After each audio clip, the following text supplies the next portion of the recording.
Senator Bob Gordon from the 38th Legislative District of Bergen and Passaic counties.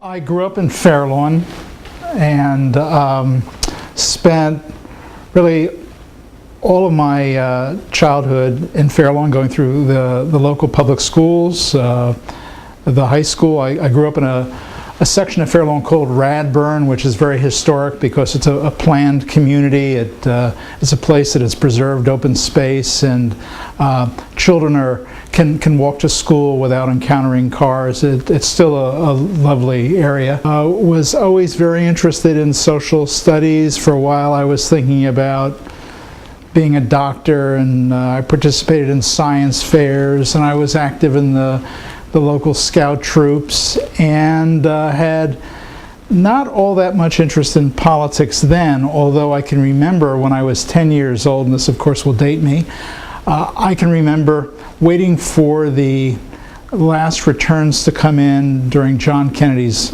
election. The Kennedys really did inspire me to think about public service as a possible career. My family was in the textile business. My father, I think, was the third generation in the business. My grandfather had moved the company from New York to Paterson in 1939. We manufactured specialty yarns. So I have a good deal of experience living around a small business. I actually, later in my career, would spend 5 years working in the factory running the company in Paterson. So I do have some sensitivity now for the impact that government can have on small business particularly. Actually, I started getting interested in politics in the greater world in high school. I graduated from high school in 1968, which was a tumultuous year for the country. It was the year of the Tet Offensive in Vietnam, the year Bobby Kennedy and Martin Luther King were killed. And I think that politicized a lot of people in my generation.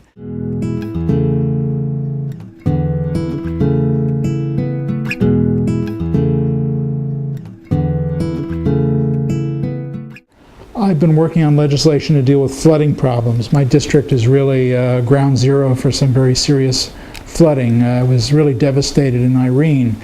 And I'm working on legislation that would provide additional funds for the Blue Acres program, which is a program that allows the state to purchase properties that repeatedly experience disastrous flooding and damage.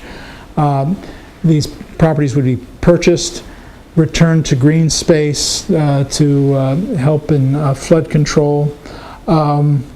And I'm also working on legislation to improve our flood maps, so we have more accurate data when we evaluate land use applications. In my district, there are large-scale projects that are being evaluated based on maps, flood maps that go back to 1976, and so I think that is contributing to our flooding problems.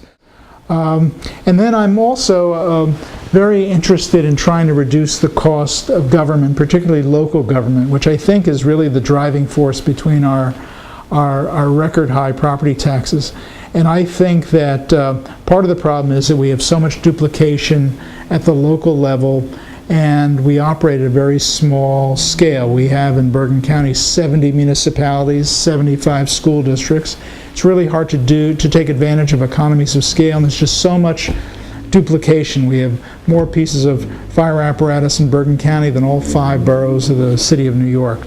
And so I've been advancing legislation to make it easier for citizens to petition the state to allow their town to merge with surrounding towns, and that's been absorbing a lot of my time. But I think that ultimately is what's required to bring property taxes down in New Jersey. I'm working on legislation to improve our coordination in the way we deal with diabetes, which is a real epidemic now. And also, I spent a lot of time working in the area of mental health and developmental disabilities. I also was a prime sponsor of the Highlands legislation to preserve the open space that still remains in the north and western part of our state, which is the source of drinking water for half the New Jersey population. I think that there is a joy to giving back to the community. Certainly I've experienced that. And one doesn't have to be in elected office to experience that. You can be a coach, you can work as an EMT or as a volunteer firefighter or as a counselor or a teacher. There are just so many ways you can give back to the community, and I think everyone should try to do that.